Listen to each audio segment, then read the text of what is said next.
Es la herramienta estadística más famosa del mundo para comparar promedios. O sea, se usa absolutamente todos los días para decidir qué medicamentos nuevos salen al mercado.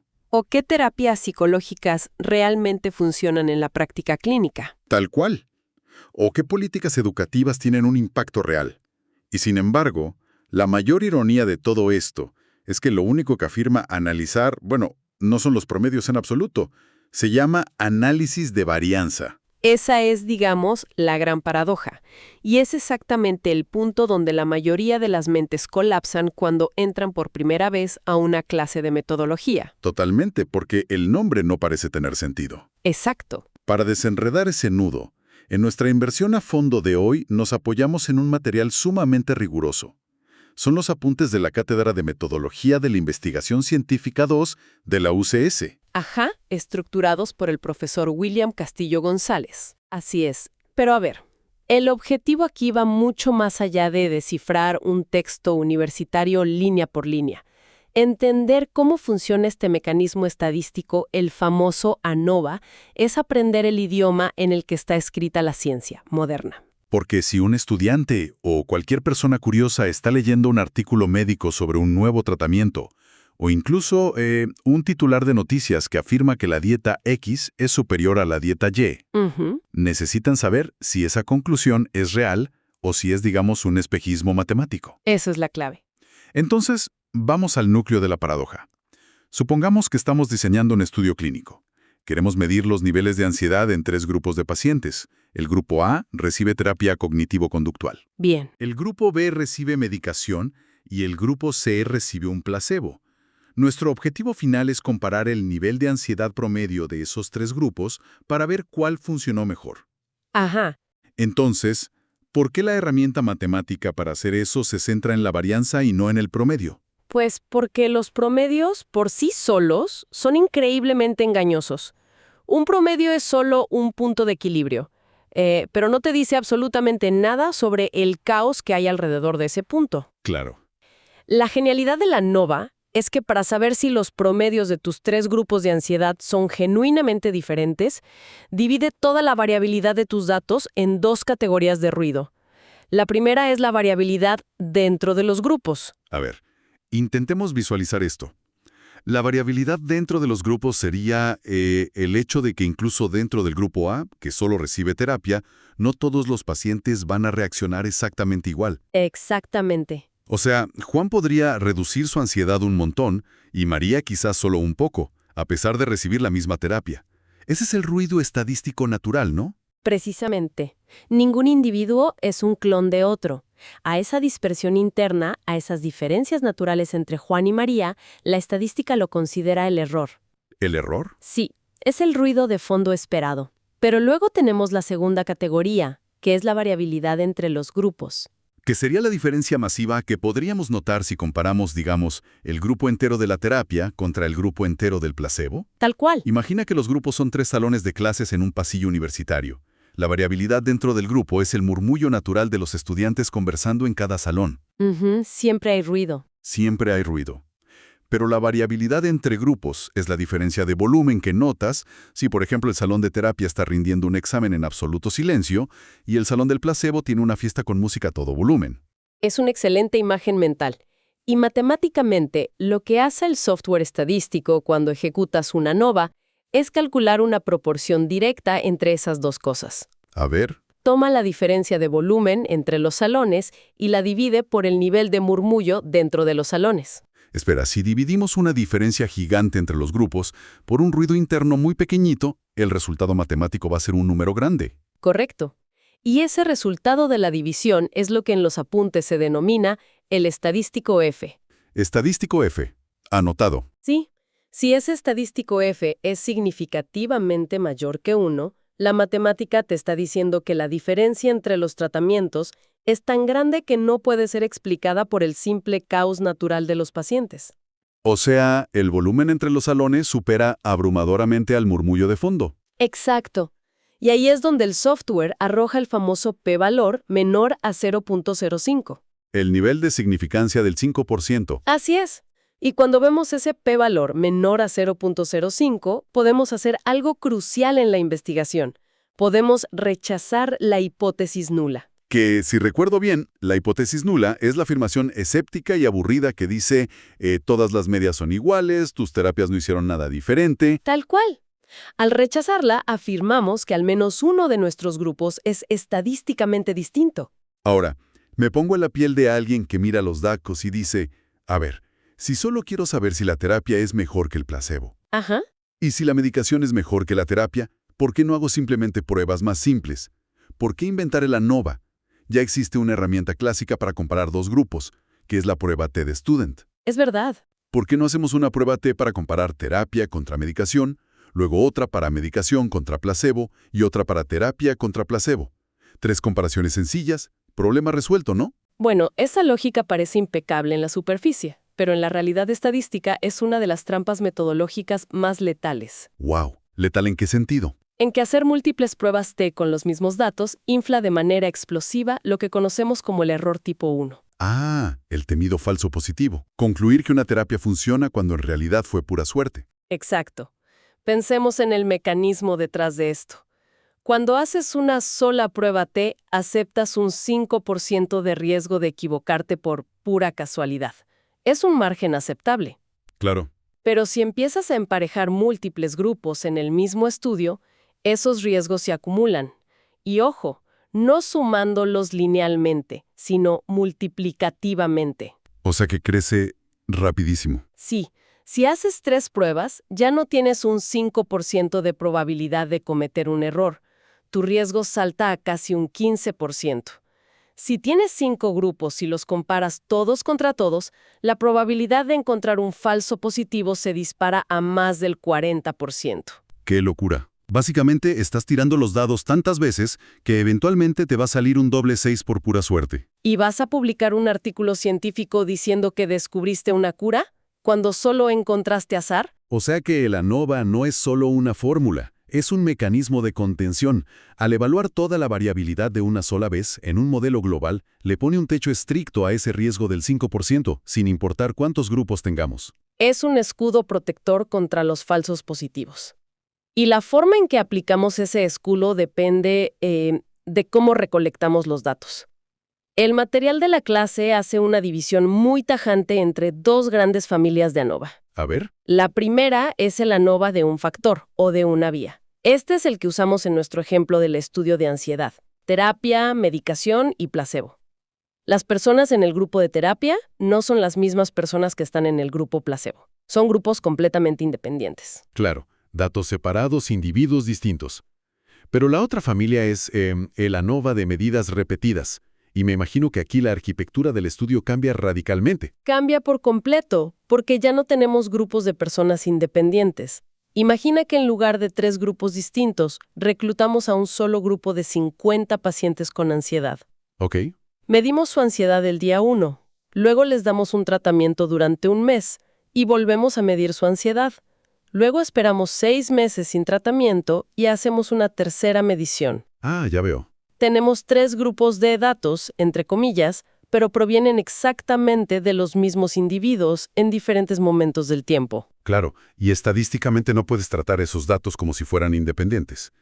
Porque si un paciente, digamos, Roberto, ya entra al estudio con un nivel de ansiedad por las nubes, es muy probable que sus mediciones en el mes 1 y en el mes 6 también tiendan a ser altas. Simplemente porque es Roberto. Exacto. Sus datos están conectados. Y el ANOVA de medidas repetidas está diseñado matemáticamente para detectar esa conexión.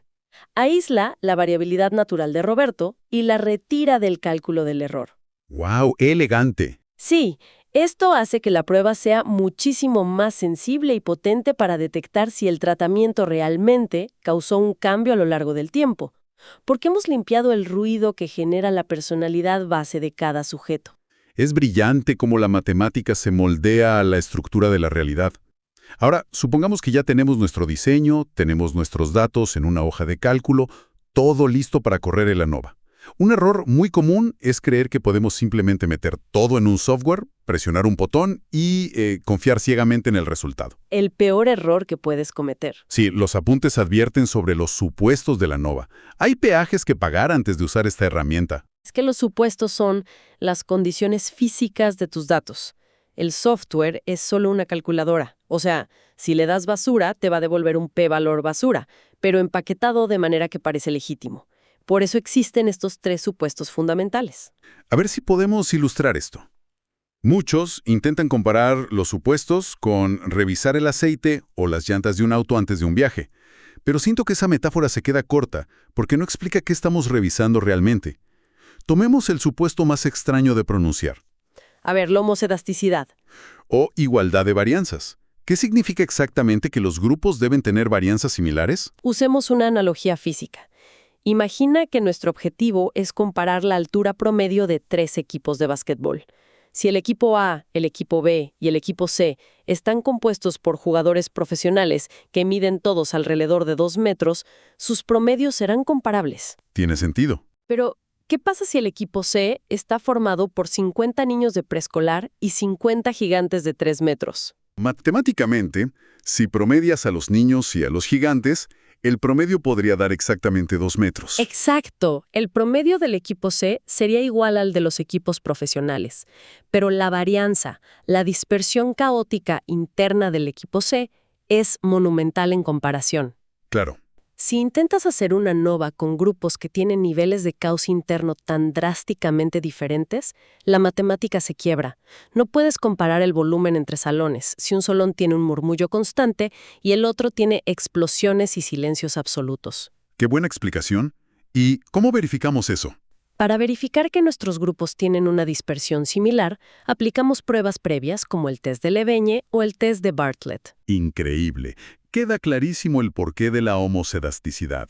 Luego tenemos el supuesto de normalidad, que asume que los datos dentro de cada grupo siguen la famosa curva de la campana de Gauss. Y para esto, los apuntes mencionan pruebas como Shapiro-Wilk o Kolmogorov-Smirnov. Nombres complicados, sí. Totalmente. Pero, ¿cómo funcionan estas pruebas conceptualmente?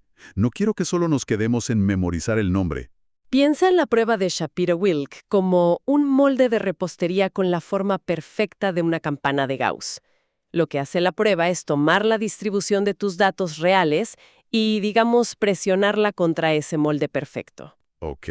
Si tus datos encajan más o menos bien en el molde, pasas la prueba. Si tus datos están completamente sesgados, amontonados en un extremo, se desbordan del molde. Si eso pasa, violaste el supuesto de normalidad. Entendido. Y el tercer supuesto es la independencia, que significa que la medición de un paciente no debe influir en la medición de otro, a menos que estemos explícitamente usando medidas repetidas. Exacto. Pero aquí surge la gran crisis de cualquier investigador. Ya medimos todo, tenemos la base de datos, corremos el test de Shapiro-Wilk y ¡pum!, nuestros datos se desbordan del molde. O corremos el test de Leveñe y resulta que tenemos un equipo de gigantes y niños.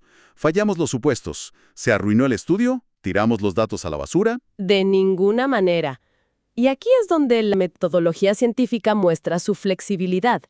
Cuando fallan estos supuestos, especialmente el de normalidad, abandonamos el mundo de las pruebas paramétricas como el ANOVA y nos pasamos a la familia de las pruebas no paramétricas. El plan B. El plan B, que es mucho más robusto frente al caos. Si teníamos grupos independientes, usamos la prueba de Kruskal-Wallis. Y si teníamos medidas repetidas, usamos la prueba de Friedman. Lo fascinante de estas alternativas es cómo solucionan el problema. ¿Qué hacen diferente? En lugar de usar los números reales que pueden estar sesgados, estas pruebas transforman los datos en rangos. Rangos. Como una tabla de posiciones en un torneo. Exactamente. Si el nivel de ansiedad de un paciente era 150 y el de otro era 12, Kruskal-Wallis no se fija en la enorme distancia entre esos números. Simplemente dice, a ver, el de 150 es el número 1 del ranking y el de 12 es el número 2. ¡Qué inteligente! Al convertir todo en posiciones relativas, suaviza los valores extremos y permite hacer una comparación válida sin requerir una campana de Gauss perfecta. Tal cual. Es como aplanar el terreno para poder seguir construyendo. Pero volvamos a la ruta principal, al escenario ideal. Cumplimos los supuestos. Nuestros datos encajaron en el molde de Shapiro-Wilk, pasamos el test de Leveñe, corremos el ANOVA y el software nos da un p-valor de 0.01. Es menor a 0.05. La prueba es significativa. Es el momento en que todo investigador respira aliviado. Pero hay una trampa cognitiva aquí, porque una ANOVA significativo es como escuchar una alarma de incendios en un rascacielos. La alarma, que es el ANOVA, te dice con absoluta certeza estadística que hay fuego en el edificio. Las medias de tus grupos definitivamente no son iguales. Ajá. Pero si miras el panel de la ANOVA, no te dice en qué piso está el fuego. No te dice si la terapia fue mejor que el placebo o si la medicación fue mejor que la terapia. Solo te dice que hay una diferencia en alguna parte. Es una descripción perfecta. Por eso, en metodologías llamamos a la ANOVA una prueba ómnibus o global. Para encontrar exactamente dónde está el fuego, necesitamos enviar equipos de inspección a revisar piso por piso, puerta por puerta. Y en estadística, esos equipos de inspección se llaman pruebas post-hoc. Las comparaciones después del hecho. Y asumo que aquí es donde la regla de oro de la investigación entra en juego. Una regla inquebrantable que los apuntes de la cátedra subrayan con mucha fuerza. Nunca, jamás, bajo ninguna circunstancia, se ejecutan pruebas post-hoc si el ANOVA general no fue significativo primero. Claro, si la alarma de incendios no sonó, no empiezas a patear las puertas de las oficinas buscando fuero. Exacto. Si lo haces, estás cometiendo lo que en estadística se llama pescar datos o p-hacking. Forzar comparaciones hasta que algo, por puro azar, parezca significativo. Vuelves al problema de inflar el error tipo 1. El ANOVA general es la puerta de seguridad. Si no se abre, el análisis termina ahí. Bien, pero en nuestro caso la alarma sí sonó. Tenemos permiso para entrar. Y cuando abrimos la caja de herramientas de las pruebas post-hoc, que nos lista la clase, vemos que hay muchísimas opciones. Y esto no es un menú de restaurante donde eliges la que más te gusta. Elegir la prueba incorrecta puede invalidar tu conclusión. Totalmente. Convirtamos esto en una serie de escenarios críticos. Imagina que somos analistas de datos. Suena la alarma y tenemos que decidir qué herramienta usar para encontrar la diferencia exacta entre nuestros grupos de ansiedad. Me parece un excelente ejercicio. Plantea los escenarios. Escenario número 1. El escenario perfecto. Pasamos todos los supuestos de normalidad y homocedasticidad, nuestros grupos son independientes y simplemente queremos comparar todos los tratamientos contra todos los demás para ver cuál es el rey.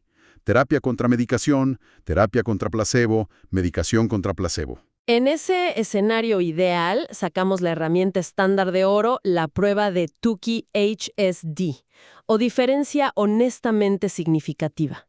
Tukey. Sí. Es la reina de las post-hoc porque hace exactamente lo que el investigador quiere. Compara todos los pares posibles mientras mantiene el error tipo 1 estrictamente amarrado al 5% global. Es precisa, es rigurosa y penaliza lo justo y necesario. Perfecto. Tukey es nuestro estándar. Escenario número 2. Supongamos que nuestro diseño cambió. Ya no son grupos independientes, sino que hicimos una ANOVA de medidas repetidas. Medimos a los mismos pacientes en el mes 1, mes 3 y mes 6. ¿Y la alarma de diferencia sonó? ¿Usamos Tukey? No, Tukey pierde eficacia ahí.